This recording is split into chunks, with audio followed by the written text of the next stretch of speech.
വോട്ടുകൊള്ള ആരോപണത്തിൽ കേന്ദ്ര തെരഞ്ഞെടുപ്പ് കമ്മീഷനിലേക്ക് ഇന്ത്യ മുന്നണിയുടെ പ്രതിഷേധ മാർച്ചിൽ പങ്കെടുത്ത പ്രതിഷേധക്കാരെ അറസ്റ്റ് ചെയ്ത് പോലീസ് നീക്കുകയായിരുന്നു. പാർലമെന്റിന് മുന്നിലും തെരഞ്ഞെടുപ്പ് കമ്മീഷൻ ആസ്ഥാനത്തേക്കുമുള്ള വഴിയിലുമെല്ലാം സുരക്ഷ ഇന്ന് രാവിലെ മുതൽ കർശനമാക്കിയിരുന്നു. 300ഓളം പ്രതിപക്ഷ എംപിമാർ ഈ പ്രതിഷേധ മാർച്ചിന്റെ ഭാഗമായി. ബൽറാം നെടുങ്ങാടി ചേരുന്നുണ്ട് കൂടുതൽ വിവരങ്ങളുമായി. ബൽറാം, വലിയ സംഘർഷാവസ്ഥയിലേക്ക് കാര്യങ്ങൾ പോകുന്നത് നമ്മൾ കണ്ടു. അതിനുശേഷം ഈ അറസ്റ്റ് തടയുന്നില്ല പ്രതിഷേധക്കാർ എന്നതും നമ്മൾ കണ്ടു. കാരണം മനസ്സുകൊണ്ട് അറസ്റ്റ് വരിച്ച് തന്നെ മുന്നോട്ട് പോകാൻ തയ്യാറായി തന്നെ വന്ന ഇത്രത്തോളം വലിയൊരു പ്രതിഷേധ റാലി അത് ഈ അടുത്തൊന്നും പാർലമെന്റിന് മുന്നിൽ നമ്മൾ കണ്ടിട്ടില്ല. ഒരുപാട് പ്രത്യേകതകളുമുണ്ട്, സവിശേഷതകളുണ്ട്. ഒരു ഭരണഘടനാ സ്ഥാപനത്തിന് എതിരായിട്ടുള്ള ഒരു പ്രതിഷേധം അതുതന്നെയാണ് അതിനെ വ്യത്യസ്തമാക്കുന്നതും. ബൽറാം പറയൂ, ഇപ്പോഴെന്താണ് അവിടുത്തെ അവസ്ഥ?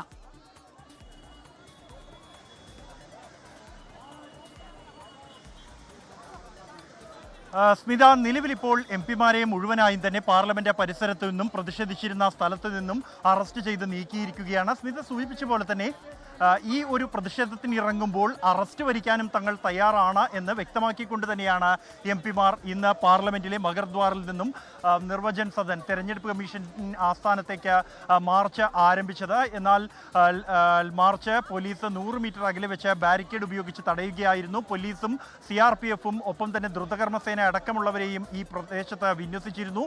300ഓളം പ്രതിപക്ഷ എംപിമാർ ഒരു ഭരണഘടനാ സ്ഥാപനത്തിനെതിരെ പാർലമെന്റിന് പുറത്തേക്ക് പ്രതിഷേധവുമായി ഇറങ്ങുക എന്നുള്ളത് സമീപകാല ജനാധിപത്യ ചരിത്രത്തിലൊന്നും രാജ്യത്ത് കണ്ട ഒരു കാഴ്ചയല്ല.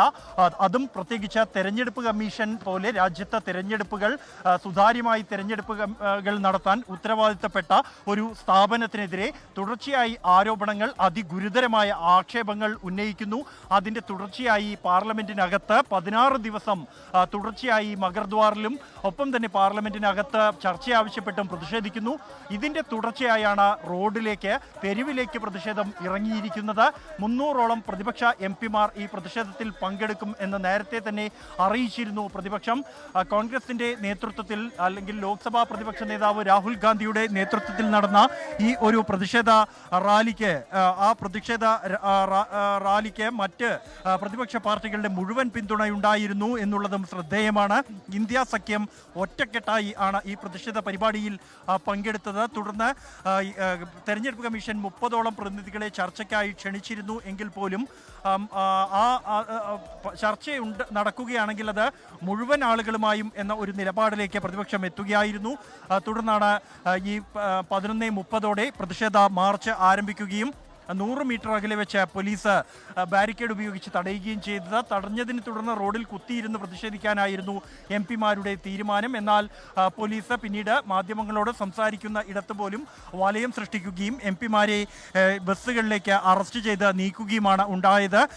അതിനിടെ പല എംപിമാർക്കും ദേഹാസ്വാസ്ഥ്യം അടക്കമുണ്ടായി. ശക്തമായ ഉന്തും തള്ളും അല്ലെങ്കിൽ സംഘർഷ രംഗങ്ങൾ ഈ ഒരു സമയത്ത് ഉണ്ടായിരുന്നു. ഒപ്പം തന്നെ അതിശക്തമായ ചൂടും എല്ലാം തന്നെ പലർക്കും ശാരീരിക ബുദ്ധിമുട്ടുകൾ ഈ ഒരു സമയത്ത് ഉണ്ടായി. എന്തായാലും ഇപ്പോൾ മുഴുവൻ എംപിമാരെയും ഇവിടെ നിന്നും അറസ്റ്റ് ചെയ്ത് നീക്കിയിരിക്കുകയാണ്. വിവിധ പോലീസ് സ്റ്റേഷനുകളിലേക്കാണ് ഈ എംപിമാരെ കൊണ്ടുപോയിരിക്കുന്നത്. പ്രത്യേക വാഹനങ്ങൾ നേരത്തെ തന്നെ അതിന് തയ്യാറാക്കി നിർത്തിയിരുന്നു. ആ വാഹനങ്ങളിൽ എംപിമാരെ ഈ പ്രതിഷേധ സ്ഥലത്തു നിന്നും നീക്കം ചെയ്ത് കഴിഞ്ഞിരിക്കുകയാണ്. സ്മിത, ബൽറാം നെടുങ്ങാടി വിവരങ്ങൾ നൽകിക്കൊണ്ടിരിക്കുകയാണ്. ലോകത്തെവിടെയായാലും ഏത് സമയത്തും 24 വാർത്തകളും ഓഗ്മെന്റഡ് റിയാലിറ്റി പാക്കേജുകളും എക്സ്പ്ലെയിനറുകളും വിശദമായി കാണാൻ ഞങ്ങളുടെ YouTube ചാനൽ നിങ്ങൾക്ക് സബ്സ്ക്രൈബ് ചെയ്യാം.